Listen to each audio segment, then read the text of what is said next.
میرے مصطفیٰ صلی اللہ علیہ وسلم نے فرما دیا، اگر کسی نے اپنی 3 بیٹیوں کی یا 3 بہنوں کی پرورش کی، ان کے ساتھ اچھے اخلاق سے پیش آیا اور وقت پہ ان کا نکاح کر دیا، وہ جنت میں میرے ساتھ ایسے پڑوسی ہوگا۔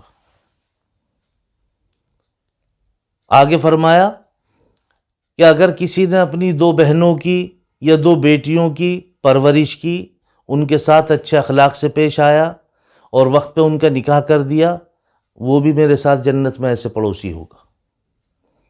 اللہ جزائے خیر دے ان صحابی رسول صلی اللہ علیہ وسلم کو، وہ درمیان میں سے کھڑے ہوئے اور انہوں نے کہا، اللہ کے نبی اگر کسی کے پاس ایک ہی بیٹی ہو؟ تو میرے مصطفیٰ صلی اللہ علیہ وسلم نے فرمایا، ہاں اگر کسی کے پاس ایک ہی بیٹی ہے اور اس نے اس کی تعلیم و تربیت کا خیال رکھا اور اس کے ساتھ اچھے اخلاق سے پیش آیا اور وقت پہ اس کا نکاح کر دیا، وہ بھی جنت میں میرے ساتھ ایسی پڑوسی ہے۔ کتنا بڑا اجر ہے۔ آج بیٹیوں کے نام سے لوگوں کے دم نکل جاتے ہیں۔ بیٹی تو رحمت ہے اور رحمت کا کوئی حساب نہیں ہے، بیٹا نعمت ہے، نعمت کا حساب ہے۔ لیکن آپ بچوں پہ توجہ دیں، بچوں پہ نظر رکھیں۔ جہاں بیٹی رحمت ہے وہاں زحمت بھی بن سکتی ہے، اس زحمت سے بچیں اور وقت پہ بچیوں کا نکاح کریں۔ بیٹی ہو یا بیٹا، نکاح وقت پہ ہونا چاہیے۔ اگر وقت پہ نکاح نہیں کرو گے تو پھر آپ کو خود اندازہ ہو جانا چاہیے کہ ہمارے بچے کہاں کہاں ڈوب رہے ہیں، کہاں کہاں ڈوب رہے ہیں۔ اور بہانے کیا ہیں؟ بہانے صرف ناک کے ہیں، فلاں نے اتنا دیا ہم بھی اتنا دیں گے، ارے بھی اس پہ تو اتنا تھا دے دیے، جب تم پہ ہے نہیں تو کہاں سے دو گے؟ شریعت میں لچک ہے، ہاں شریعت میں لچک ہے، اس میں ایسا نہیں ہے تمہیں اتنا کچھ کرنا پڑے گا، نہیں، بلکہ بس صرف نکاح، آپ نکاح کرو۔ النکاح من سنتی، نکاح سنت ہے۔ گواہ یہ ضروری ہے، گواہ لاؤ، سنت کے طریقے پہ نکاح کرو، خطبہ ہے، یہ سب سنت ہے، اس کو کرو، یہ کام ضروری ہے۔ وہ کام ضروری نہیں ہے اتنے لام تام جوڑیں گے، اتنے لوگوں کو بلائیں گے، بڑے بڑے بینکٹ ہال کریں گے، پتہ لگا اتنا کھانا کھائیں گے، اتنا کھانا پھینکیں گے، اس کا نام شادی تھوڑی، یہ تو بربادی ہے، یہ بربادی ہے، یہ شادی نہیں ہے۔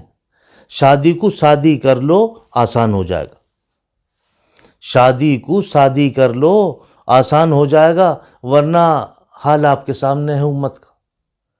چاہے کتنا ہی دے دو، چاہے کتنا ہی بھی دے دو، کہہ دینا آپ کے لیے یاد کرتے ہیں لوگ، آپ کو مات دینے کے لیے دوسرا بیٹھا ہے، آپ کو مات دینے کے لیے، آپ کو نیچا دکھانے کے لیے دوسرا بیٹھا ہے، تو کیوں آپ اپنی سردردی مول لے رہے ہیں کہ نہیں؟ اور ان سردردیوں کی وجہ سے آپ نے بچوں کو بوڑھے کر دیے۔ اور میں تو یہ کہتا ہوں کہ یہ شکر ہے، کہ اللہ کا شکر ہے کہ مسلمانوں میں یہ معلومات نہیں کرتے کہ لاؤ اس کی جنم پتری دکھاؤ ذرا، یہ کون سے سن میں پیدا ہوئی ہے، یہ کون سے سن میں پیدا ہوا ہے، یہ ہم سے پوچھو۔ جب لوگ نکاح پڑھوانے کے لیے ہمارے پاس آتے ہیں، ہم پوچھتے ہیں لڑکی کی عمر کتنی ہے، کہ وہ لکھ دو 18 لکھ دو، 19 لکھ دو، لکھ دو۔ تو بیٹے والا بھی تو ایسے ہی ہوتا، بیٹے والا پوچھتا ہے پہلے لڑکی کی کتنی لکھی ہے، ہمیں 19 لکھی ہے، ہاں تو اس کی 21 لکھ دو۔ جبکہ لڑکی 28 کی ہوتی ہے تو لڑکا 32 کا ہوتا ہے۔ میرے بھائیوں خود سوچو اس بات کو، عمر چھپانے سے کہاں تک آپ چھپو گے؟ پریشانیاں آپ ہی کے لیے ہیں۔ آج بچیوں کے اندر جو بیماریاں پیدا ہو رہی ہیں، یہ زیادہ عمر کی وجہ سے ہو رہی ہے۔ آپ کسی ڈاکٹر سے مشورہ کریں نا، ان سے معلومات کریں، بتائیں گے آپ کو کہ جب 30-32 سال کی یا 35 سال کی لڑکی کا ہم نکاح کریں گے تو پھر وہ کس لائق رہ جاتی ہے، وہ بتائیں گے پھر آپ کو کہ کتنی بیماری پیدا ہو جاتی ہیں۔ آج دیکھیں بہت سی بچیوں کے کتنے معاملے خراب ہیں، کسی کے رسولی ہے، کسی کے گانٹھ ہے۔ ارے بھئی وقت پہ کام کر دینا چاہیے تھا آپ کو، وقت پہ نکاح کر دیتے، یہ بیماریاں پیدا نہ ہوتی۔ آج وہ بچیاں جوجھ رہی ہیں صرف ماں باپ کی وجہ سے. انہوں نے اپنی ناک کی خاطر کام نہیں کر کے دیا وقت پہ. نہیں فلاں نے اتنا دیا میں بھی اتنا دوں گا، فلاں نے اتنا دیا میں بھی اتنا دوں گا. لوگ انگلی اٹھاتے ہیں لڑکے والوں پہ، اجی لڑکے والے یہ مانگتے ہیں. لڑکے والے نہیں مانگتے، لڑکی والا خود کہتا ہے کہ میں صرف اتنا ہی دے سکتا ہوں، میں تو غریب آدمی ہوں جی، بس میرے پاس میں تو یہ سوئفٹ گاڑی ہے اور بس یہ اتنا یہ اور اتنا وہ، اپنے آپ بتاتا ہے. اگر بیٹے والا یوں کہتے چلو جی اس میں کچھ پیسے ہم ڈال دیں گے بجائے سوئفٹ کے ڈیزائر منگوا دینا اس میں، تو اس نے کون سا گناہ کر لیا؟ آپ خود کرتے ہیں اس کام کو، اپنے بچوں کو بوڑھے کر رہے ہو ہیں. اور دیکھو کتنے شرم کی بات ہے کہ آپ کا 30 سال پہلے نکاح ہوا تھا 20 سال کی عمر میں، اس 30 سال کے بعد میں آج دیکھو نا، آج کے کھان پان کو دیکھو، آج کی ہوائیں فضائیں دیکھو، ماحول دیکھو کہ کیا ماحول ہے. آپ کا اگر 20 سال کی عمر میں تو بچیوں کا تو تم 18 سال کی عمر میں کر دینا چاہیے تھا.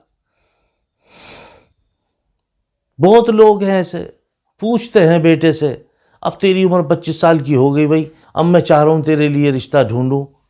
بیٹا بھی بیٹا ہوتا ہے، نہیں پاپا بھی ٹھہر جو، پہلے میں گڈی کی شادی کروں گا اس کے بعد اپنا کروں گا. سمجھے، باپ باہر اپنا اس کی تعریفوں کے پل باندھتا رہتا بیٹھا ہوا.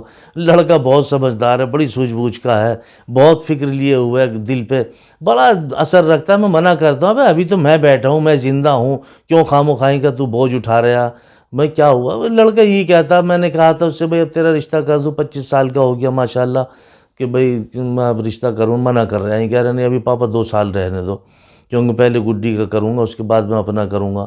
یہ پاپا بھولا جس کی 30 سال پہلے 20 سال کی عمر میں ہوئی تھی، آج بیٹے کا 25 سال کی عمر میں کرنے کے لیے مشورہ کر رہا. ارے آج کا وہ دور ہے 20 سال کا لڑکا 40 سال کی عورت سے حرام خوری کر رہا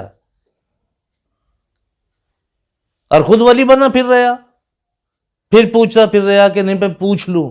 پوچھنے کی ضرورت ہے، یہ باتیں پوچھنے کی ہوتی ہیں. نکاح کر دینا چاہیے تھا وقت پہ، اب سے 5 سال پہلے کر دینا چاہیے تھا. وقت پہ بچوں کے نکاح کر دو، اسی میں عافیت ہے، اسی میں عافیت ہے. یہ مت دیکھو فلاں نے گاڑی دی ہے تو میں ریل دوں گا، فلاں نے ریل دی ہے تو میں ہوائی جہاز دوں گا. اللہ کے لیے اس کام کو کر لو، یہ آپ کے لیے بہت اچھا ہے. ورنہ اولاد کی جتنے بھی گناہ ہوتے ہیں سب باپ کی گردن پہ رکھے جائیں گے. اولاد کی جتنے بھی گناہ ہوتے ہیں سب باپ کی گردن پہ رکھے جائیں گے. میرے بھائیوں، اولاد سے سچی محبت اور اگر آپ کو سچی ہمدردی ہے تو وقت پہ ان کا نکاح کر دو، بس یہی آپ کے لیے عافیت ہے. اللہ عمل کی توفیق نصیب فرمائے.